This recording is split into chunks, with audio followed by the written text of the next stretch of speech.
జై గురుదత్త శ్రీ గురుదత్త. సంగీతం, ఈ సంగీతం అనే మాటని నాకు తెలుసుండి తెలియని వారంటూ ఈ భూప్రపంచం మీద ఎవరూ లేరు. ఆబాల గోపాలానికి పరిచయమైనటువంటి గొప్ప మాట సంగీతం. సంగీతం శబ్దాన్ని కాలంతో మేళవించి వినసొంపుగా మార్చే విలక్షణమైన ప్రక్రియగా మనం సంగీతాన్ని మాట్లాడుకుంటాం. సంగీతం అనేది విశ్వమంతా వ్యాపించి ఉన్నది. ప్రకృతిలో సంగీతం మిళితమై జీవన గమనంలో భాగమైపోయింది. ఇదొక సుప్రసిద్ధమైన చతుషష్ఠి కళల్లో ఒకటిగా మనం చెప్పుకుంటాం. సరే, సంగీతానికి నిర్వచనం ఏంటండి అంటే, నిర్వచనము, లక్షణాలు, ప్రాముఖ్యత వగైరవన్నీ కూడా ఆ దేశ సంస్కృతి, సాంఘిక నిర్మాణాన్ని బట్టి దాని నిర్వచనాలు మారిపోతూ ఉంటాయి. దానికి స్పష్టత అనేది మనం చెప్పలేము. దాని ప్రాముఖ్యత కానీ, దాని లక్షణం కానీ, దాని నిర్వచనం కానీ ఆ దేశ సంస్కృతి, సాంఘిక నిర్మాణాన్ని బట్టి మాత్రమే మార్పు చెందుతూ ఉంటాయి. సరే, శాస్త్రీయ సంగీతం ఒక నిర్దిష్టమైన సాహిత్యపరంగా రచించబడిన రాగాలకు నిబద్ధితమై ఉంటుంది ఎప్పుడు కూడా. ఈ రాగాలు అనంతమైనవండి. కొన్నిటిని పాడేవారిని బట్టి మారుతూ ఉంటాయి. సంగీతం సాహిత్యంతో మేళవించి నాట్యం, నాటకం, లలిత కళలు, సినిమా మొదలైన దృశ్య కావ్యాలుగా మలచబడతాయి. సరే, సంప్రదాయ సంగీతానికి పెద్దపీట వేసిన మహానుభావులు ఎందరెందరో ఈ వేదభూమి మీద నడయాడారు, నడయాడుతున్నారు కూడా. నేటికి కూడా మహానుభావులు ఎంతోమంది ఈ వేదభూమి మీద సంగీతానికి పెద్దపీట వేసి నడయాడుతున్నారు. వారిలో అగ్రగణ్యులు ఇప్పుడు నేను చెప్పబోయేవారు. వారు చాలా చాలా సున్నితమైన మనస్కులు. సున్నిత మనస్కులు అన్నామని అలా వదలటానికి వీల్లేదు. ఆయన ముక్కుసూటి మనిషి కూడా. ఆయన అనంతపురం జిల్లావాసి, పెనుగొండలో జన్మించి ఒక మహా సంగీత విద్వాంసునిగా రూపుదిద్దుకున్నారు. వారి గురించి తెలిసిన వారు, వారి సంగీతాన్ని విన్నవారు మన రాష్ట్రంలో అయితే బహు కొద్ది మంది అని చెప్పుకోవాలి. ఆయనకి దక్షిణ దేశంలో ఎంతోమంది, ఎందరెందరో అభిమానులు ఉన్నారు.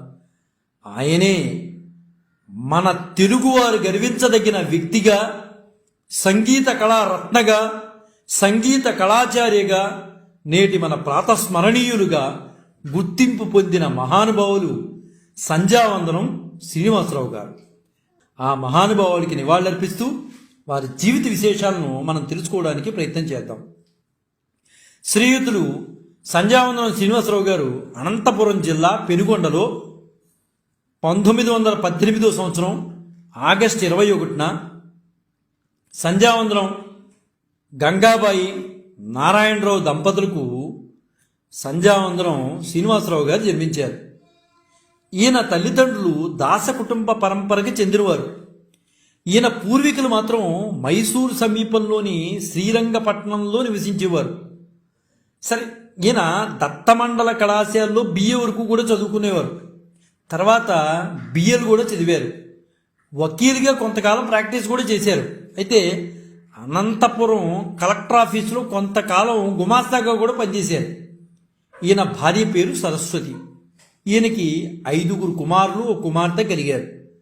శ్రీయుతులు మహారాజాపురం విశ్వనాథ అయ్యర్, టైగర్ వరదాచారి, ద్వారం వెంకటస్వామి నాయుడు, మైసూరు వాసుదేవాచారి, పొన్నయ్య పిళ్ళే వంటి డజనుకు పైగా మహావిద్వాంసుల శిష్యరికంలో రూపుదిద్దుకున్న టాప్ గ్రేడ్ శాస్త్రీయ సంగీత నిధిగా మన సంధ్యావందనం శ్రీనివాసరావు గారిని మనం మాట్లాడుకోవచ్చు. చాలామంది మహానుభావుల వద్ద సంధ్యావందనం శ్రీనివాసరావు గారు సంగీతంలో మెళకువలు నేర్చుకున్నారు. శ్రద్ధతో, ఉత్సాహంతో, పట్టుదలతో అనేక ప్రాచీన సంప్రదాయ కీర్తనలను సేకరించి స్త్రీల పాటలు, పల్లె పదాలు అనే ప్రూది చేసి వాటి ద్వారా ప్రాచీన రాగాల స్వరూపాలను కల్పన చేశారు మహానుభావులు. ఈయన తెలుగు, తమిళము, కన్నడం, మరాఠీ, సంస్కృతం, ఆంగ్ల భాషల్లో గొప్ప ప్రావీణ్యత పొందారు. ఈయన కళ్యాణి, యదుకుల కాంబోలి, భైరవి, కేదారగౌడ, సహన ఇలా మొదలైన రాగాలతో విశేషమైన కృషి జరిపారు. ఈయన తన 12వ ఏట నుండే కచేరీలు ఇవ్వడం ప్రారంభించారు. సుమారు 6 దశాబ్దాల కాలం దేశమంతటా సంగీత ప్రదర్శన ఇచ్చారు. ఈయన ఆకాశవాణి విజయవాడ, మద్రాసు కేంద్రాల్లో శాస్త్రీయ సంగీత కార్యక్రమాల నిర్వాహకుడిగా వివిధ హోదాల్లో పనిచేశారు. ఈయన చక్కటి కర్ణాటక బాణీలో గానం చేసి భక్తిరంజని కార్యక్రమాలను నిర్వహించేవారు. ఆకాశవాణిలో అనేక వాద్యగోష్ఠులను నిర్వహించారు కూడా. ఆయన ఎంత నిరాడంబరులు అంటే ఖద్దరు చొక్కా దొరికేవారు. గ్లాస్కో పంచుతో ఒక సంచి చేతిబూని తగిలించుకుని వడివడిగా అడుగులేస్తూ నడిచి వచ్చేవారు. రేడియో రికార్డింగ్ కాగానే అలాగే నడుచుకుంటూ వెళ్ళిపోయాడు. ఆయన ఎక్కడ కూడా అహంకారం కానీ ఎవరినో అడిగి వెళ్ళటాలు కానీ ఆయన దగ్గర లేదు. ఆయనది గొప్ప పాఠాంతరం అని చెప్పుకోవాలండి. ప్రత్యేకించి దీక్షితుల వారి కృతులపై సాధికారత కలిగినటువంటి విద్వాంసులుగా మనం మాట్లాడుకోవచ్చు. మద్రాసు, విజయవాడ రేడియో కేంద్రాల్లో సంగీత ప్రయోక్తగా పనిచేసి భక్తిరంజని కార్యక్రమాన్ని ప్రవేశపెట్టారు సంధ్యావందనం శ్రీనివాసరావు గారు. వాద్య బృంద కార్యక్రమం కోసం నిలయ విద్వాంసులకు అసంఖ్యాకంగా పాఠాంతరం బోధించేవారు. ఆయన మంగళంపల్లి బాలమురళి వారు కూడా మార్గదర్శకులు అయ్యారు. సరే, ఆయన తన 12వ ఏట నుండే పాఠం ప్రారంభించారు. ఎంత క్రమశిక్షణ, నిజాయితీ గల విద్వాంసులంటే ఆయన. అందుకు నిదర్శనం 2 సంఘటనలు చెప్పుకోవాలండి మనం. సెంట్రల్ కర్ణాటిక్ మ్యూజిక్ కాలేజీలో మద్రాసులో ఆయన ప్రిన్సిపాల్గా పనిచేస్తున్నటువంటి రోజుల్లో ఒకసారి విద్వాన్ కోర్సు విద్యార్థులకు ఆయన శంకరాభరణ రాగంలో స్వరరాగసుధ కృతి చెప్తున్నారు. సరే, విద్యార్థులందరూ కూడా సంగీతం మీద ఇంట్రెస్ట్గా ఉండి జాయిన్ అయిన వాళ్ళందరూ కూడా చాలా శ్రద్ధగా వింటున్నారు. అయితే ఒక విద్యార్థిని మాత్రం పాఠం వినకుండా క్లాస్ రూములో కిటికీలోంచి అవతల వైపుకు ప్రవహిస్తున్నటువంటి అడయార్ నదిని చూస్తూ ఇలా కూర్చుని ఉండటం శ్రీనివాసరావు గారు చూశారు.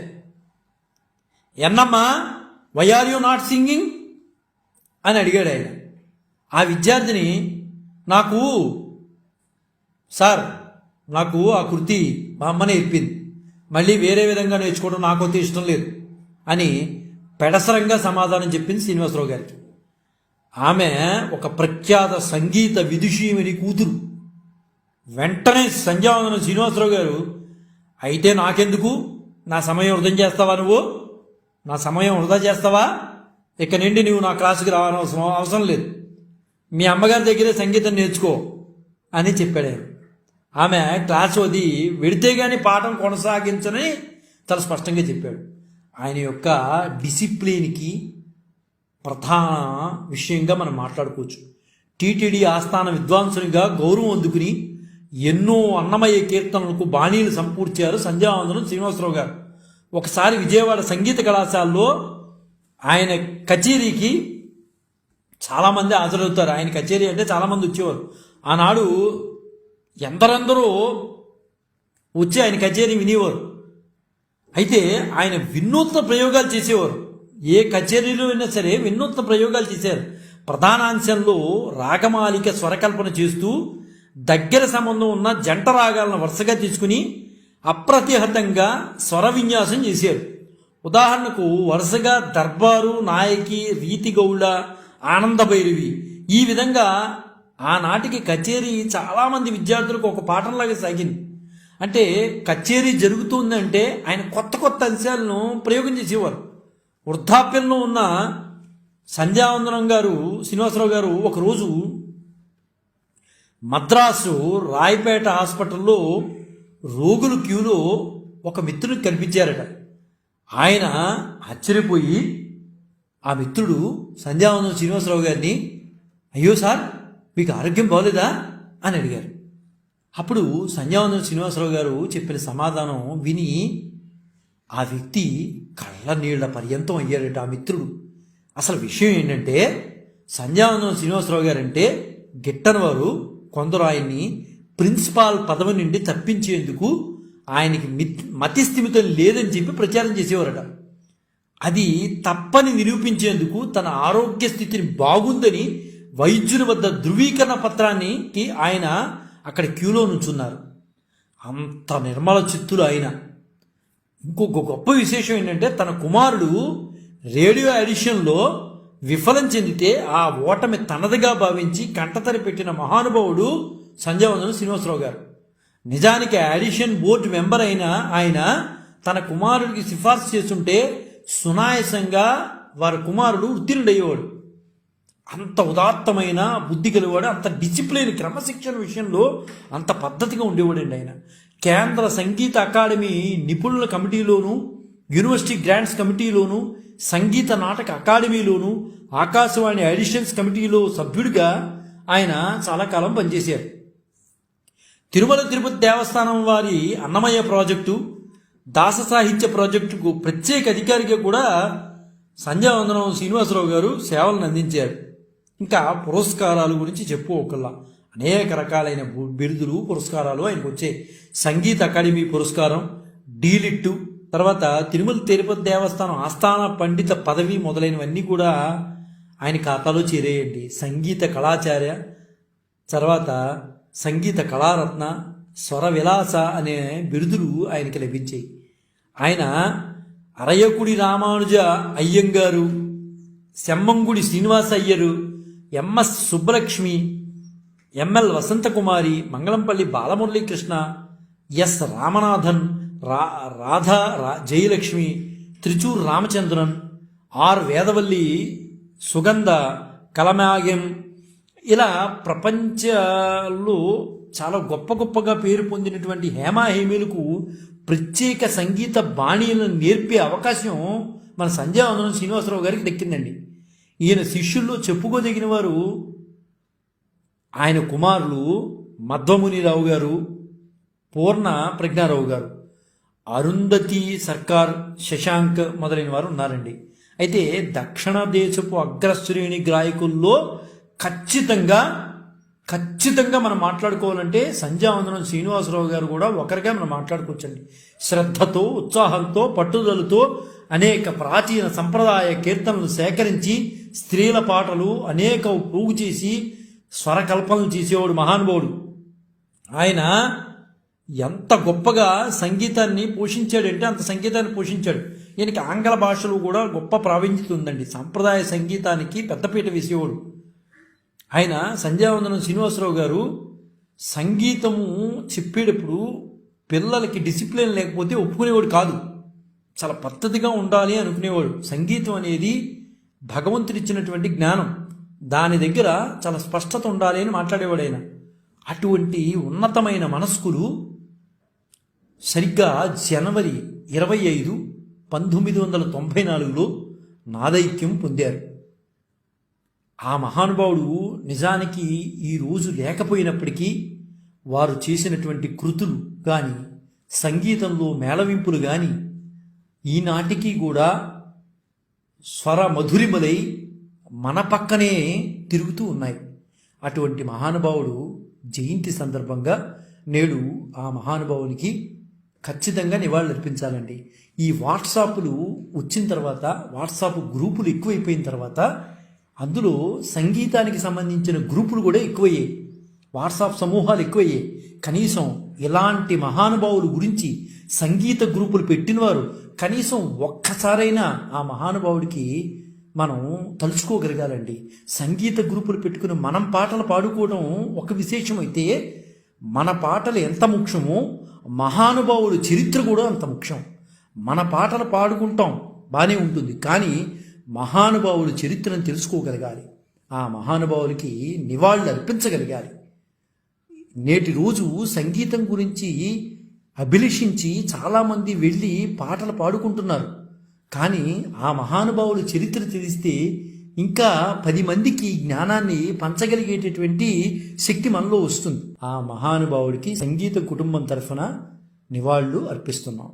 జై గురుదత్త శ్రీ గురుదత్త శ్రీపాద శ్రీవల్లభ చరణదాసుడు మానికొండ రాజశేఖర శర్మ రాజమహేంద్రవరం. స్వస్తి.